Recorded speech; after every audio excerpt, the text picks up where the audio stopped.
Virat chilli powder అన్ని రకాల వంటలకు పచ్చళ్లకు సరైన chilli powder. No colour no chemicals. అంటే అది కూడా సఫికేటింగ్ ఉంటుంది కదా, కంటిన్యూస్ అవును, మరి క్యారీ ఎక్కువ పెట్టుకోండి. We cannot carry all the time. నేను మీతో మాట్లాడుతున్నానా, ఈ 2.5 పార్టికల్ మ్యాటర్ ఎగురుతున్నాయి డర్ట్. అంటే మీకు ఈ సబ్జెక్ట్ తెలుసో లేదా తెలియదు, అవును, ఉంటది. Particle matter. Hmm. So it is, I can notice that, sense that. నాకు కనిపిస్తుంది, నాకు కూడా అది కనబడుతుంది కదా. కనబడుతుంది.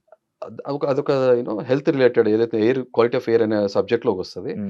It is disturbing. ఓకే, నేను అందుకనే మాస్క్ నేను వర్క్ ఎన్విరాన్మెంట్ కూడా వేసుకునేవాడిని. మరి ఇప్పుడు బిగ్ బాస్కి వెళ్తారు, మిమ్మల్ని చాలా మంది చూస్తారు, మాస్క్ ఎలా కూడా ఉండదు హౌస్ లోపల, మరి ఎలా?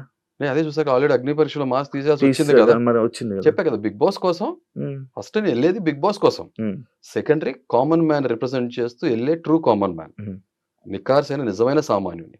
ఎందుకు నేను ఈ వర్డ్ యూస్ చేస్తున్నాను మీరు ఒకరు అడిగితే, you fire the question, I will give an answer, very very appropriate answer. Actually మీరు సామాన్యుడిని, నేను ఇలానే ఉంటాను, నా మైండ్ సెట్ ఎంత, నా మాటలు ఎంత, నా బిహేవియర్ ఎంత అంటున్నారు. కానీ మీరు మాట్లాడుతున్నప్పుడు కానీ, మిమ్మల్ని మీరు రిప్రజెంట్ చేసుకుంటున్నప్పుడు కానీ, ఈయన ఏదో కావాలని చేస్తున్నాడేమో అని ఒక యాంగిల్లో కొంతమంది ఉన్నారు. ఒక యాంగిల్లో అంటే ఏదో ఇంట్రెస్టింగ్ క్యారెక్టర్ లా ఉన్నాడు. అంటే మీరు క్రియేట్ చేయాలనుకుంటున్న ఇంట్రెస్టింగ్ క్యారెక్టర్ని జనాలు కనెక్ట్ అయ్యారు కొంతమంది. కొంతమంది మాత్రం ఇరిటేటింగ్ గా ఫీల్ అవుతున్నారు. ఇప్పుడు జనం ఎలా ఆలోచిస్తారని ఒక చిన్న ఉదాహరణ చెప్తా. పెన్ తీసుకుని ఇక్కడ 6 రాసుకుంటా, ఇది నాకు 6, ఇది మీకు 9, ఏది రైట్ రాంగ్ అంటే ఏం చెప్తాం మనం శివ? అది చూడడానికి బాగుంటది, మాట్లాడే కాదు, వాస్తవం చెప్తున్నా.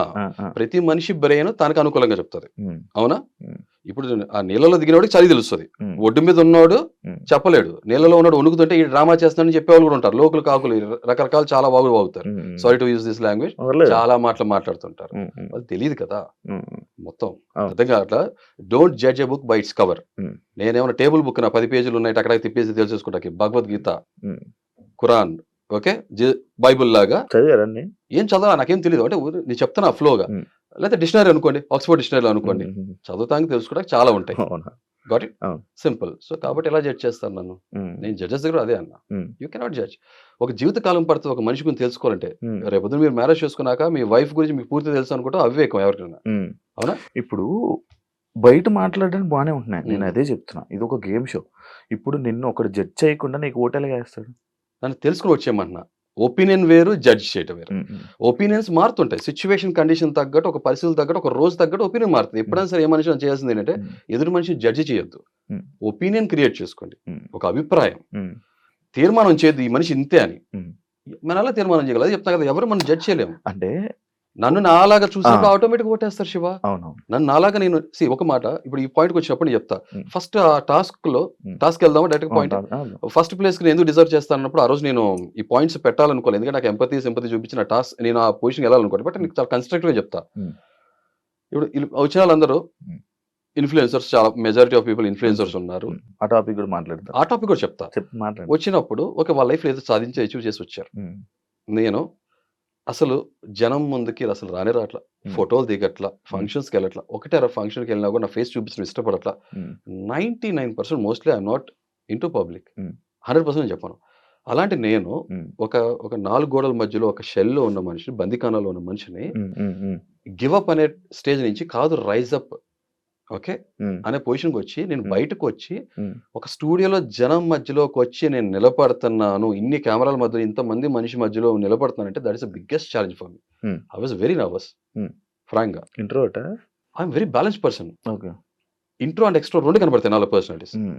ఓకే, ఎమోషన్స్ అండ్ మోషన్స్ నాకు దగ్గర చాలా పర్ఫెక్ట్ గా ఉన్నాయి. నాకేం లూజ్ మోషన్స్ లేవు, లేకపోతే కాన్స్టిపేషన్ లేదు. అలాగే నా ఎక్స్ప్రెషన్స్, నా బాడీ లాంగ్వేజ్, నా పర్సనాలిటీ చాలా ట్రాన్స్పరెంట్ గా ఉంటుంది. అది చెప్పట్లా.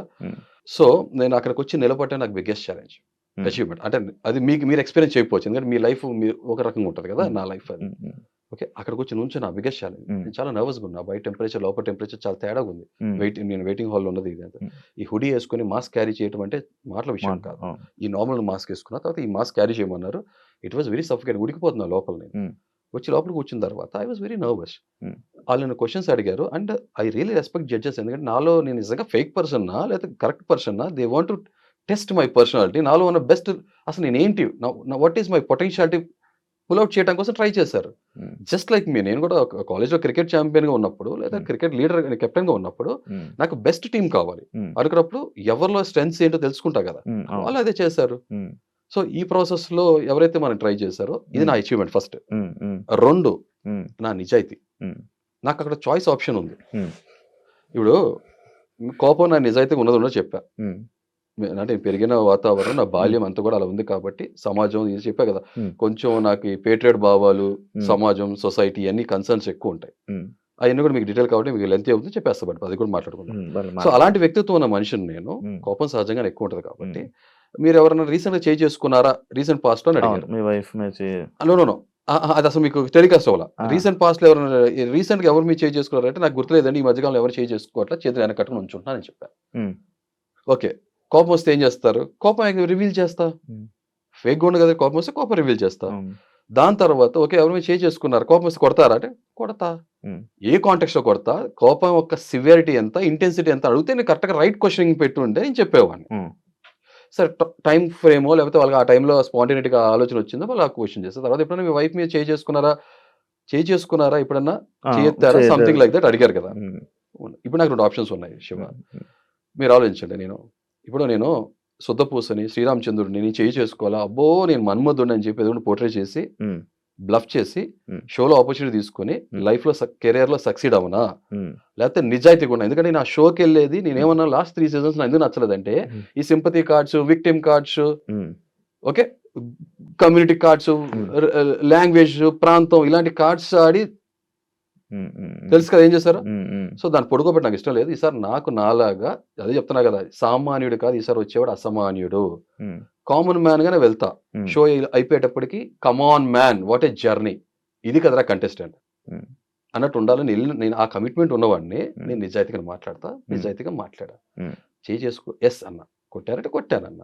ఇప్పుడు నా నెక్స్ట్ క్వశ్చన్ అలాంటి ఏమి ఫ్రేమ్ అప్ అవలా. సరే ఓకే ఐ రెస్పెక్ట్ దట్. వెంటనే ఆటోమేటిక్గా బిందుమాధవి గారు నిజంగానే మెచ్చుకుంటా, రెస్పెక్ట్ చేస్తా. నన్ను ఎవరైనా డిస్రెస్పెక్ట్ మీరు కాకుండా నువ్వు అని పిలిస్తే నాకు 2 కారణాలు. నువ్వు అయ్యి నాకన్నా వయసు చాలా పెద్దోళ్ళు అయి ఉండాలి, లేదా చాలా క్లోజ్ ఫ్రెండ్షిప్ అని అయి ఉండాలి. అర్థం కదా, నాతో ఎవరైనా మాట్లాడేటప్పుడు గౌరవంగా మాట్లాడాలి, లేదంటే అభిమానంగా మాట్లాడాలి. ఈ 2 కాంటెక్స్ట్ లో నాకు పర్లేదు. అలా కాకుండా డిస్రెస్పెక్ట్ఫుల్ గా హ్యూమిలేట్ చేసేటట్టు, బుల్లింగ్ చేసేటట్టు ఇలా యాటిట్యూడ్ చూపిస్తే మాత్రం కుదరదు. సింపుల్ లైఫ్, మన సెల్ఫ్ రెస్పెక్ట్ అంటాం కదా, గివ్ రెస్పెక్ట్, టేక్ రెస్పెక్ట్. మీ మర్యాద మీ చేతిలో ఉంటుంది. మీరు నాతో ఎలా మాట్లాడితే మీకు ఎలా వస్తుంది.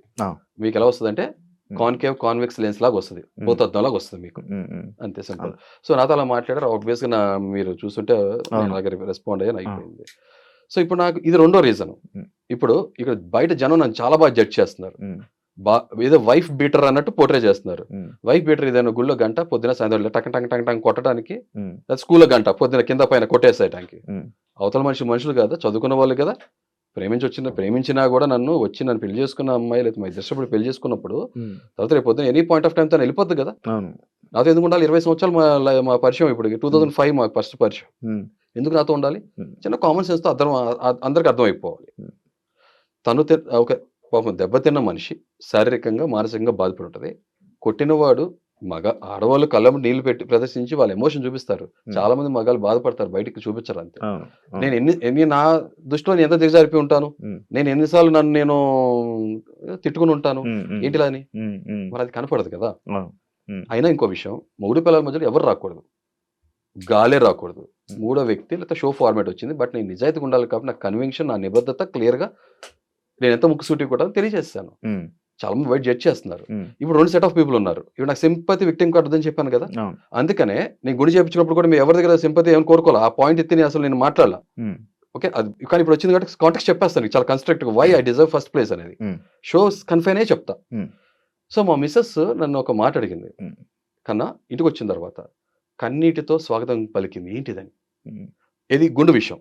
దానికి ముందు నేను ఈ విషయం చెప్పా, కన్నా ఇలా వచ్చింది, ఇలా జరిగింది, ఇలా ఇవాళ ఇలా అన్నాను అన్నప్పుడు ఒకటే మాట ఉంది, 4 గోడల మధ్యలో జరిగిన విషయం ప్రపంచానికి తెలియజేయాల్సిన అవసరం ఏంటి? 3 పిల్లలన్నా చాలా ఉంటాయి, 1,00,000 అందరూ చెప్పుకుంటారు, ఎవరు చెప్పుకోరు కదా, నేను చెప్పేవాను. అందరూ నేను వేరు కదా అన్న, అందుకే నువ్వు నన్ను ఇష్టపడింది. She don't have any answer. ఇంకో మాట ఉంది, నాకు ఒక ప్రొఫెషనల్ లైఫ్ బయట ఉంది కదా, now she is working women, నాకు ఒక ప్రొఫెషనల్ లైఫ్ ఉంది, నాకు పర్సనల్ లైఫ్ ఉంది, మా చుట్టాలు వీళ్ళందరికీ కూడా నేను ఒక ఆన్సరబుల్ పర్సన్ కదా, డోంట్ వరీ కన్నా. ఇవాళ రోజు జడ్జ్ చేసి జనం ఎవరైతే ఉన్నారో రేపొద్దున వాళ్ళే ఒపీనియన్ మార్చుకుంటారు. అందరికీ ఏదో ఒకటి డార్క్ సైడో లేకపోతే గురువింజ కిందకి దాని కింద ఉన్న నలుపు దానికి అవును. చూసుకోదు ప్రపంచాన్ని మాత్రం చెప్తానికి ముందుకు వచ్చేస్తది. ఆ, సో కాబట్టి ఉమ్, ఇప్పుడు 2 రకాల జనం చూస్తున్నారు. ఒకళ్ళు నన్ను హేట్ చేసేవాళ్ళు. ఉమ్, భార్యని చేసుకుని ఉమ్, కొట్టేస్తే ఒక్కసారి జరిగింది. సరే దాన్ని డిఫెండ్ చేసుకోండి. ఒక్కసారైనా 2 సార్లైనా ఎన్నిసార్లు కొట్టడం తప్పే. ఉమ్, నేనే అంగీకరించి నేనే బాధపడుతున్నా. మా ఇద్దరికి అంత బాధ ఉన్నప్పుడు ఉమ్, మూడో వ్యక్తిగా తనకు పాపం ఒక అమ్మాయి. ఆడాము కాబట్టి తను అలా రియాక్ట్ అవటంలో తప్పేం లేదు. ఉమ్, ఉమ్, కానీ రాంగ్ ఇంటర్ప్రిట్ చేసుకుని పద్దా కొడతానన్నట్టు ఒక పొరపాటుగా అర్థం చేసుకున్నారేమో. ఆవిడ అలా అనలేదు నాతో. బట్ బయట అలా వెళ్తుందేమో అలా జడ్జ్ చేస్తున్నారు. నన్ను హేట్ చేసేవాళ్ళు. ఇప్పుడు నన్ను లైక్ చేసేవాళ్ళు కూడా ఉన్నారు. ఏంటంటే తను నిజాయితీగా తనకు ఆప్షన్ ఉన్నా కూడా తన ఆప్షన్ తీసుకొని ఫేక్‌గా పోర్ట్రే చేయలేగా మీకేం కావాలి? వ్యూవర్స్‌కి ఏం కావాలి? నిజాయితీపరుడు కావాలా? ఉమ్, మాస్క్ ఏసుకొని నటించేవాడు కావాలా? నేను మాస్క్ మొహానికే కదా ఏసుకుంది. క్యారెక్టర్‌కి ఏసుకోవాలి కదా! ఉమ్, ఉమ్, ఉమ్, ఉమ్, నిజాయితీగా ఉండమని అడుగుతారు. నిజం చెప్తే దయచేసి చేసుకోలేరు. ఇంకేం కావాలి మీకు? ఆ, మీకు నచ్చేట్టు ఉండాలి. అందుకే అన్నా నేను కూల్ డ్రింక్ లాంటోని కాదు, కషాయం లాంటోని. ఉమ్, మింగుడు పట్టడానికి చాలా కష్టంగా ఉంటది. ఉమ్, కానీ ఉమ్, ఆరోగ్యానికి చాలా మంచిది. ఉమ్, సింపుల్ విషయం అంతే. ఉమ్, సో మా వైఫ్ నేను అన్నా డోంట్ వరీ కన్నా సొసైటీ ఆ పర్సెప్షన్ మార్చుకుంటదని. సో నిజాయితీగా మాట్లాడానని చెప్పి ఇష్టపడేవారు కూడా చాలా మంది ఉన్నారు. ఆ. It's a mixed opinion. ఆ. అయిపోయింది. That's it. ఆ. Next point.